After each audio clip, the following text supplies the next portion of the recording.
Blade Runner 2049 teaser trailer looks promising. Ever since the sequel to Blade Runner was announced a couple of years ago, fans have been asking why we needed to revisit this classic film. At last, we've got our first glimpse of Blade Runner 2049 and can judge for ourselves. Set 30 years after the action of the first film, the movie stars Ryan Gosling as Officer K, a lapped officer with the same job that Harrison Ford's Rick Deckard once had. As the action opens in the trailer, we see that pretty much nothing has changed in LA since Deckard's day. The streets are wet and wreathed in smog, the neon lights seems to bleed into the atmosphere, and the dilapidated Bradbury building is still the focus of our action. As the camera takes us through these familiar scenes, we hear Deckard's famous lines from the first film in voiceover.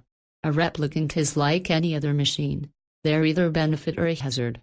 If they're a benefit, they're not my problem. Then the scene shifts to a glowing red landscape, perhaps in a heavily polluted desert outside LA.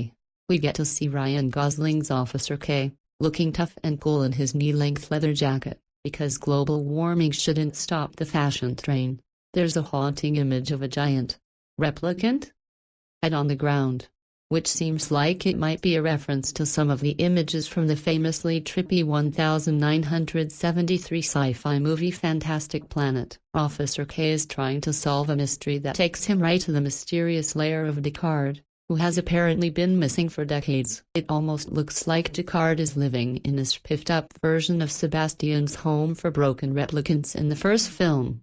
It's hard not to love the atmosphere in this clip, even though we get pretty much no dialogue or sense of the plot. Director Denis Villeneuve, whose recent film Arrival was a mesmerizing, gorgeous exploration of first contact with aliens, definitely knows what he's doing. I'm cautiously optimistic.